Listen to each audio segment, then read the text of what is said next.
Hi అండి. Welcome to my channel Sri vlogs. ఈరోజు మనం చేసుకునే రెసిపీ వచ్చేసి క్యాలీఫ్లవర్ దుంప టమాటో కర్రీ అండి. క్యాలీఫ్లవర్ని చిన్న ముక్కలుగా కట్ చేసుకోవాలండి. దుంపని క్యాలీఫ్లవర్ని వేరువేరుగా. తర్వాత ఒక కడాయి పొయ్యి మీద పెట్టుకొని ఒక 2 టేబుల్ స్పూన్ల ఆయిల్ వేయాలండి. ఆయిల్ హీట్ అయిన తర్వాత దానిలో తాలింపు దినుసులు వేయాలి. జీలకర్ర, ఆవాలు ఇవి. తర్వాత అవి ఫ్రై అయిన తర్వాత మనం ముందుగా కట్ చేసి పెట్టుకున్నటువంటి ఒక ఆనియన్ యాడ్ చేయాలండి. యాడ్ చేసి మంచిగా ఫ్రై చేసుకోవాలి. ఆనియను సగం ఫ్రై అయిన తర్వాత దీనిలో వచ్చేసి మనం పచ్చిమిర్చి, కరివేపాకు యాడ్ చేయాలండి. పచ్చిమిర్చి సన్నగా కట్ చేసుకొని యాడ్ చేసుకోవచ్చు. నా దగ్గర ఉన్న మిర్చి చాలా స్పైసీ ఎక్కువ అండి, అందుకే నేను మధ్యలో ఘాట్లు పెట్టుకొని యాడ్ చేసుకున్నాను. తర్వాత కరివేపాకు కూడా వేసుకొని మంచిగా ఫ్రై అవ్వనివ్వాలని, ఈ తాలింపు అనేది మంచిగా ఫ్రై అవ్వనివ్వాలి. చూడండి, వీడియోలో చూపిస్తున్న విధంగా ఫ్రై అవ్వనివ్వాలి. తర్వాత మనం ముందుగా కట్ చేసి పెట్టుకున్నటువంటి క్యాలీఫ్లవర్ ఉంది కదండి, అది మంచిగా కడుక్కొని ఇది కర్రీలో యాడ్ చేసుకోవాలండి.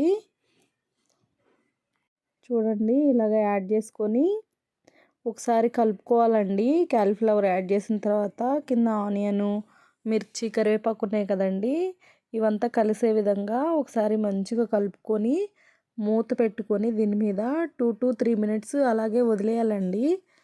గ్యాస్ అనేది సిమ్లో లేకపోతే మీడియం ఫ్లేమ్లో పెట్టుకోవాలండి, లేకపోతే అడుగు అంటుతుంది. మధ్య మధ్యలో మూత తీసుకొని కలుపుకుంటూ ఉండాలి. చూడండి, కొంచెం క్యాలీఫ్లవర్ ఉడికిన తర్వాత దీనిలో ముందుగా మనం తోలు తీసుకొని పెట్టుకొని కట్ చేసుకున్నటువంటి దుంప ముక్కల్ని యాడ్ చేసుకోవాలండి. యాడ్ చేసుకొని కలుపుకోవాలి మంచిగా.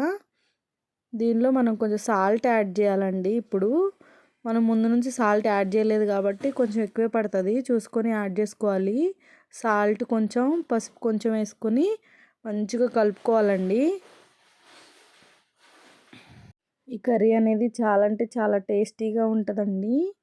చూడండి, ఇలా కలుపుకున్న తర్వాత మూత పెట్టుకొని మగ్గనివ్వాలండి. చూడండి, దీనిలో ఉన్న వాటర్ అంతా బయటకు వస్తుందండి. ఈ ఆవిరికి మ్యాక్సిమం బాయిల్ అయిపోయిద్దండి క్యాలీఫ్లవరు దుంప అనేది. క్యాలీఫ్లవరు కూర తినటానికి ఇష్టపడరు కదండి, కొంచెం దాని స్మెల్ డిఫరెంట్గా ఉంటుందని. అలాంటప్పుడు ఇలాగా మనం ఈ ఆలు కానీ యాడ్ చేసి కర్రీ చేసుకుంటే అంత మనకి క్యాలీఫ్లవర్ ఫ్లేవర్ అనేది తెలియదండి. మనము మధ్య మధ్యలో ఈ కర్రీని కలుపుకుంటూ ఉండాలి మూత తీసుకొని. చూడండి, తర్వాత మనం ముందుగా కట్ చేసుకొని పెట్టుకున్నటువంటి టమాటో ముక్కల్ని కర్రీలో యాడ్ చేయాలండి. టమాటోసు మన ఇష్టం అండి, 2 కానీ 3 కానీ వేసుకొని యాడ్ చేసుకోవచ్చు. టమాటోలు వేసిన తర్వాత మళ్ళీ మూత పెట్టుకొని ఒక 2 మినిట్స్ మగ్గనివ్వాలి. చూడండి, ఆల్మోస్ట్ ఉడికిపోయిద్దండి. మనం వాటర్ ఏమి యాడ్ చేయ అవసరం లేదండి ఈ కర్రీలో. మ్యాక్సిమం ఈ టమాటోలో వాటరు అంతకుముందు మనం మూత పెట్టి ఉడకనిస్తాం కదా, అప్పుడే హాఫ్ బాయిల్ అయిపోయిద్ది ఆలు క్యాలీఫ్లవరు. తర్వాత మనం ఈ టమాటో ఉడికిన తర్వాత దీనిలో కారం యాడ్ చేసుకోవాలండి. నాది కారం వచ్చేసి మసాలా కారం అండి, అందుకే నేను దీనిలో ధనియాల పొడి కానీ ఏది యాడ్ చేయను. అన్నీ నాకు కారంలోనే ఉంటాయి, అందుకని నేనేమి ఎక్స్ట్రా యాడ్ చేయనండి. చూడండి, ఇది ప్లెయిన్ అంటే మసాలా ఏం లేకుండా ప్లెయిన్ కూర అండి. చాలా అంటే చాలా టేస్టీగా కూడా ఉంటుంది. కారం యాడ్ చేసుకున్నాక మంచిగా కలుపుకోవాలండి.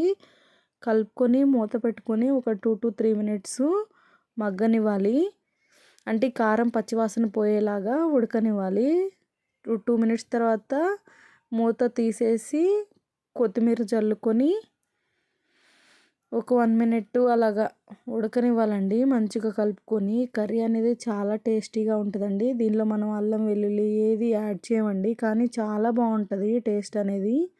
ఆలు కర్రీ లాగే ఉంటుంది. క్యాలీఫ్లవర్ ఫ్లేవర్ ఏమీ అంతగా తెలియదండి. చూడండి, మనకి ఆల్మోస్ట్ మొత్తం కుక్ అయిపోయింది.